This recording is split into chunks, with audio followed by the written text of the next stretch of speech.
హైదరాబాద్ లో కన్సల్టేషన్ మరియు 3,500 రూపాయల colour Doppler test Avis hospitals లో ఉచితంగా పొందండి.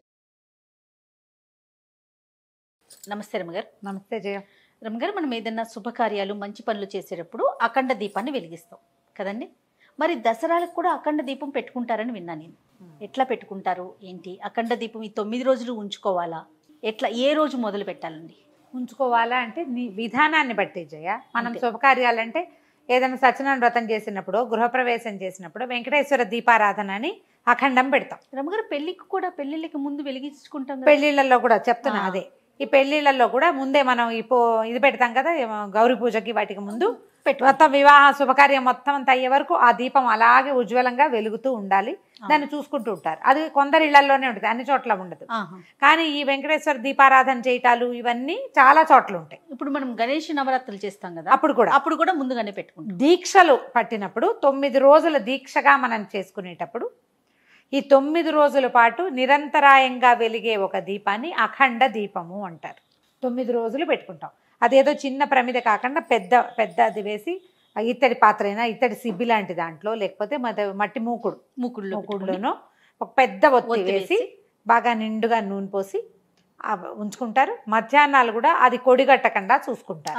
ఆ కొడి కట్టినప్పుడు ఆ నూనె పోస్తాము. కొడి కొంచెం విదిల్చి మళ్ళీ కొంచెం, అంటే అది అంతా నల్లబడిపోతుంటుంది, జ్వాల కిందకు వచ్చేస్తుంది. ఆ కొడి కనుక కొంచెం కదిపేసామనుకో, కొడి యువతలకు పడిపోతుంది, మళ్ళీ జ్వాల ఉజ్వలంగా వెలుగుతుంది. ఇలా పెట్టుకుంటారు. ఈ పెట్టుకోవటం తిరుమల వెళ్ళేటప్పుడు కూడా దీపం పెట్టుకుంటారట కదా. తిరుమల వెళ్ళేటప్పుడు ఏదైనా యాత్ర మనం ఇలాగా మొక్కుకుని వెళ్తాం కదా, అప్పుడు ఇల్లంతా శుభ్రం చేసుకుని కాస్త పిండి వంటలు అవి చేసుకుని వెంకటేశ్వర దీపారాధన చేసి, ఈ దీపారాధనని అఖండాన్ని మలగకుండా చూడ్డానికి ఇంట్లో ఒక బంధువు కుటుంబాన్ని ఉంచి, ఇప్పుడు ఎక్కడ ఇది వరకు వెళ్ళేవాళ్ళు చేయ. ఇప్పుడు అట్లా ఎవరైనా చేస్తున్నారని నేను అనుకోను. పల్లెటూళ్ళలో ఎక్కడైనా మొక్కుగా ఉన్న కుటుంబాల్లో చాలా తక్కువ. నాకు అదే అనిపిస్తుంది. ఇప్పుడు తిరుపతి వెళ్ళటం అంటే వెళ్ళి వచ్చేసరికి ఎంత లేదుకున్నా 3 రోజులు అవుతుంది. 3 రోజులు ఎవరు చూసుకుంటారు? ఇది వరకు చూసేవాళ్ళు. ఇది వరకు మీరు అన్నట్టు బంధువులు ఉంచుకునేవాళ్ళు. అట్లా వీళ్ళింట్లో వాళ్ళు చూసేవాళ్ళు, వాళ్ళ ఇంట్లో వీళ్ళు చూసేవాళ్ళు. అలా చేసేవాళ్ళం.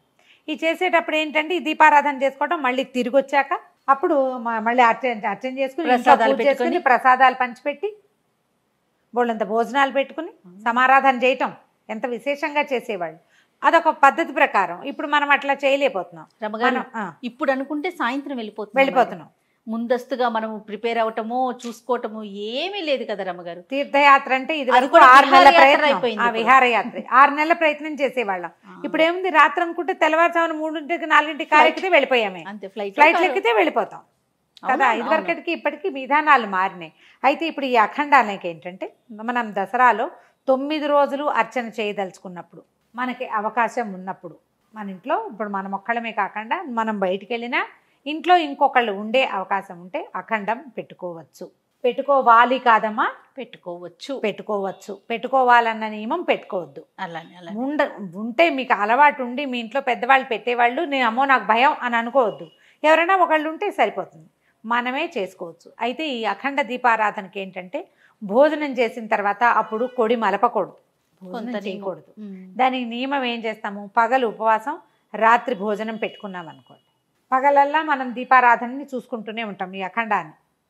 రాత్రి భోజనానికి ముందు ఒకసారి దాన్ని సవరించుకుంటే తెల్లవారి మళ్ళీ మనం స్నానం చేసేసరికి కొడొస్తుంది, అప్పుడు మనం చేసేసుకోవచ్చు. శ్రద్ధగా ఉండాలి దాని పట్ల. అఖండ దీపం పెడితే శ్రద్ధగా ఉండాలి. ఆ వైపు తలుపు వేసి ఉంచాలి. ఆ గదులు వాడకుండా ఉండాలి. అది బాగా జ్వాల పై దాకా వచ్చింది అనుకుంటే పైనంతా పొగ చూరిపోతుంది, చూసుకోవాలి.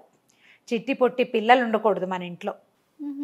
పిల్లలుంటే పిల్లలు దీపారాధన దగ్గరికి వెళ్ళిపోతారనా, మరి చూసుకోవాలి. అట్లా అవన్నీ ఉంటాయి కదా. మరి ఇలా బాత్రూమ్కి దానికి వెళ్ళొస్తే ముట్టుకోకూడదు, స్నానం చేయాలి. లేదా కనీసం కాళ్ళు చేతులు మొంగడుకుని బట్టలు మార్చుకోవాలి, వస్త్రాలు మార్చేసుకోవాలి. అట్లా చేస్తే అఖండాలు చేసుకోగలిగితే. లేదా అమ్మ, నేను నా పద్ధతి చెప్తాను జయ. నేను ఎప్పుడూ అఖండం పెట్టలేదు. ఎన్ని సంవత్సరాల నుంచో దసరా దీక్ష ఉంది. దసరా దీక్ష ఉంది. నక్తాలే, పగలు ఉపవాసం, రాత్రి భోజనం చేస్తాం. ఏకభుక్తము, భూశయనం కూడా కిందే పడుకుంటాం. 9 రోజులు కిందే పడుకుంటారా రమ్మగారు? కిందే పడుకుంటాం. చాలా కాలంగా చేస్తున్నా కూడా నేను ఎప్పుడూ అఖండం పెట్టుకోలేదు. నేను దాన్ని శ్రద్ధగా చేయలేనన్న అనుమానం.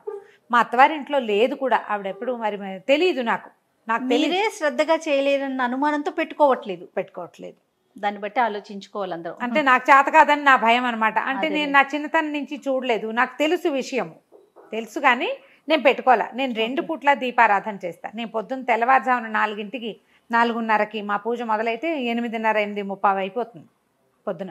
ఇంతసేపు వెలగడానికి కొంచెం పెద్ద ప్రమిద పెడతాము, అది మధ్యాహ్నం దాకా ఇంచుమించుగా ఉంటుంది దీపారాధన. మళ్ళీ సాయంత్రం పెడతారు. సాయంకాలం మళ్ళీ 4:30 5 గంటలకు ఆయన జపం చేసుకుంటారు. తను జపం చేసుకున్న దీపారాధన చేయరు, నేను చేసుకుంటాను. స్నానం చేసి దీపారాధన చేసి అప్పుడు వంట చేసుకుంటూ సాయంకాలానికి నివేదనకి, సాయంత్రం పూజ నాది. మేము అలా పెట్టుకున్నాం, పొద్దున అయింది సాయంత్రం నాది అని. కుదరాలి కదా మరి. అంతేగా. నేను అర్చనలో నేను పాలు పంచుకోను, పగటి అర్చనలో నైవేద్యం తయారు చేయటం, నా శాస్త్ర స్తోత్రం చదువుకుంటాను. చివరికి వచ్చేసరికల్లా నైవేద్యం దగ్గరకు వచ్చేసరికల్లా అమ్మవారి దగ్గర కూర్చుంటాను తప్ప నేను అంతకంటే చేయటల్లా. అలాగే చేయగలుగుతాను. ఇప్పుడు మనమే అన్నీ చేయాలనుకో ఇంత సాంగంగా చేయలేము. మేమేం చేస్తామంటే మొత్తం వంట అంతా చేసేస్తాను నివేదనకి. ఏదో ఒక ప్రసాదం పులిహోర, ఈరోజు పులిహోర అంటే పులిహోర చేసి కూర్చునే పని కాదు. ఓకే. అన్నం పప్పు కూర చారు, మధ్యాహ్నం భోజనం పిల్లలు ఏం చేయాలో అది మొత్తం నివేదన అయిపోవాలి. మా అలవాటు అది. అదేలేండి. ఎలాగైనా చేసుకోవచ్చు. అఖండం పెట్టలేకపోయినా 2 పూట్ల దీపారాధన చేసుకోండి. దీనికి నాకు మళ్ళీ 4కే ఏం లేవక్కర్లా. మీరు 6కి లేచినా పొద్దున ఒక దీపారాధన, సాయంకాలం మళ్ళీ దీపారాధన. చాలామందికి బోల్డ్ ప్రశ్నలు ఇందులో.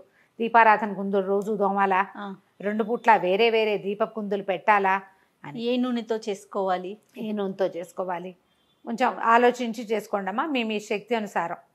నెయ్యి చాలా మంచిది, ఆవు నెయ్యి అయితే చాలా శ్రేష్టం. తైలం కూడా పనికొస్తుంది, నువ్వుల నూనె, ఈ 2. తర్వాత 2 పూట్ల దీపారాధన కుంది మారిస్తే మంచిది. పొద్దున్న దీపం పెట్టాం, అదంతా నల్లబడింది అనుకో, ఆ నల్ల దాంట్లోనే వేస్తావా నువ్వు? కొంత శుభ్రం చేసుకోవాలా? 2 పూట్లకి 2 దీపారాధన కుందులు ఉంచుకోండి.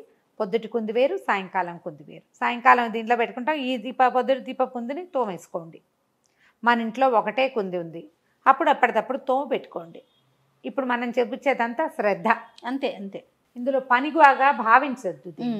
ఈ 9 రోజులు దీపారాధన చేసుకోవాలి. మామూలు నిత్య దీపారాధన ఎలా చేసుకుంటామో అలాగే ఇక్కడ కూడా. ఇప్పుడు అఖండ దీపం పెట్టుకున్నప్పుడు రమ్మగారు ఏదైనా ఇబ్బంది వచ్చింది అనుకోండి, అప్పుడు ఏంటంటే ఎట్లా? దండం పెట్టడమేనమ్మా, అంతే. ఆ ఇబ్బంది వస్తుందని నేను పెట్టిన నా సంగతి చెప్తున్నా కదా. ఏ ఇబ్బంది వస్తుందో అది అక్కడ వదిలేయాల్సి వస్తుందేమో, దానికోసం ఇంకో మనిషి ఎవరు లేరు, ఆడమనిషి మా ఇంట్లో కదా సమస్య. నా ప్రాబ్లం అది కదా, మా ఇంట్లో ఇంకొక ఆడమనిషి లేరు. అవును, నేను అది ఆలోచించుకోవాలి కదా. నాకే ఏదైనా ఇబ్బంది రావచ్చు, ఏదైనా జరగచ్చు, అప్పుడు నేను ఏం చేయను? ఆ భయానికి నేను పెట్టను. నువ్వు అలా ఎందుకు కీడు శంకించాలి, మనసుతో ధైర్యంగా పెట్టు, అలాంటివి చాలామంది చెప్పారు, కానీ మీకు ధైర్యం రావట్లా. నా వరకు రాలేదు ఇప్పటిదాకా. ఇంకా నేను ఇబ్బంది వ్యవహారాల్లోనే ఉన్నాను కాబట్టి నేను మాత్రం పెట్టుకోలేదు, చేయట్లేదు, ఎప్పుడు దాన్ని ఎంకరేజ్ చేయలేదు మా ఇంట్లో కూడా. ఎందుకు మనం 2 పూట్ల భయం లేదు నాకు, అదేదో చేస్తే కానీ కుదరదన్న అనుమానం అసలు లేదు. అది అఖండము ఇళ్లల్లో పద్ధతులు ఉండాలి జయ, నా ఉద్దేశం మాత్రం. తెలియాలి మనకది.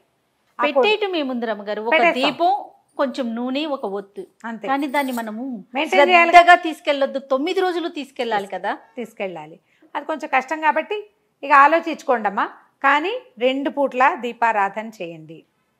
ధూప దీప నైవేద్యాలు ఇవి 3 మన దగ్గర రోజు వారడి పువ్వులతోటి అర్చన చేసుకోవటం. నమస్తే. నమస్తే జయ.